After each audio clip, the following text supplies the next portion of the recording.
is not just to entertain an idea. What idea?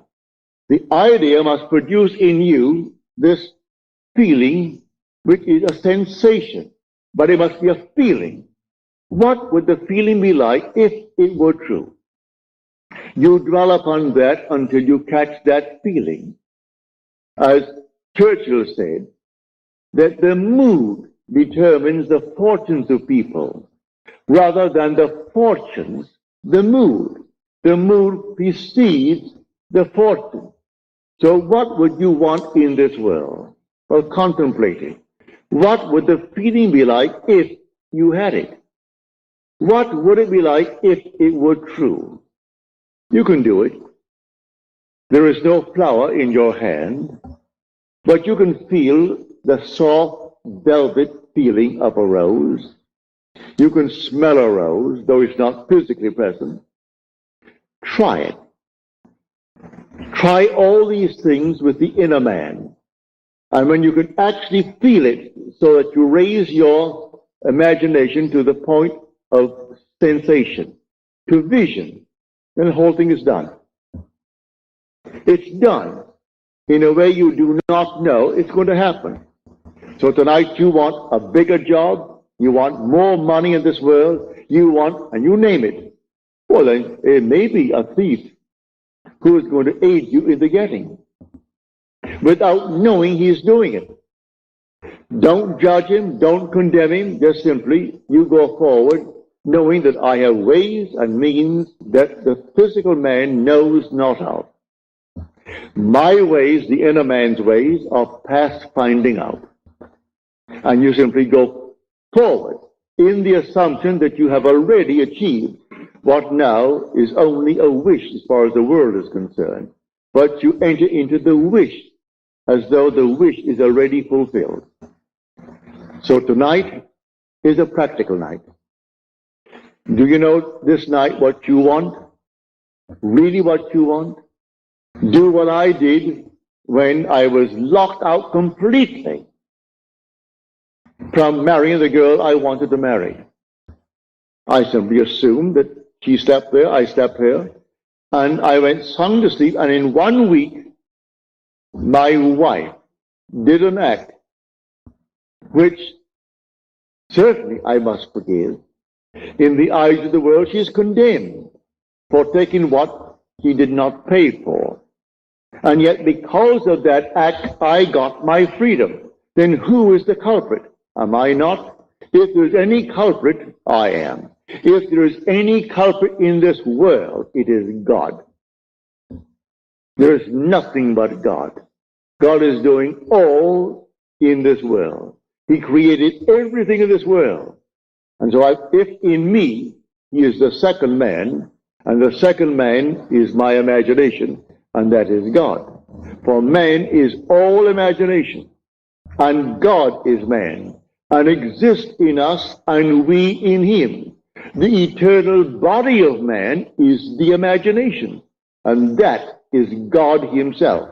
Well, if I in my imagination slept as though I am happily married to a girl that the laws of New York State said I could never get because of my entanglement with my first wife, and in 1 week she performed an act which was judged harshly by society, and yet she was the instrument of my getting my freedom to marry the girl who now is the mother of my daughter.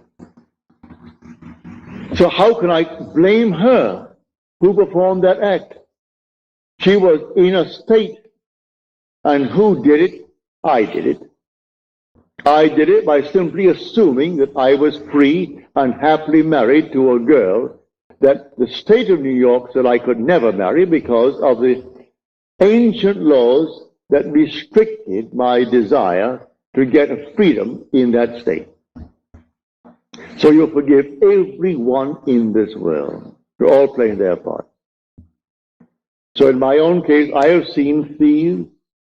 I have seen all kinds of people play their part. They were instruments in the fulfillment of my desire. So how can I ever condemn all? So tonight you just simply boldly declare that you are the man, you are the woman that you want to be, and walk in that assumption as though it were true. And then let all these sleeping states play their part. May I tell you, in spite of what they appear to be, they are sound asleep. For God plays all the parts in the world. There is nothing but God. And say, I am, that's God. That is the Lord Jesus within you. That is your immortal being that cannot die. He cannot die. That is your eternal self when you say, I am. Imagination is not some vague essence.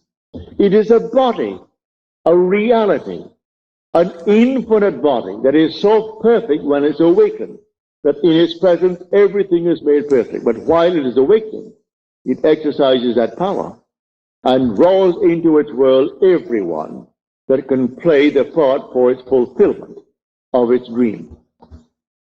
So here, I hope you heard it clearly.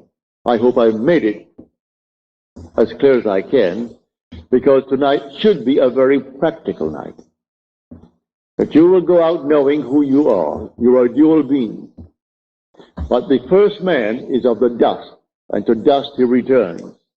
That is the man of earth. The second man is the Lord from heaven, and he cannot die. That's your own wonderful human imagination. It cannot die.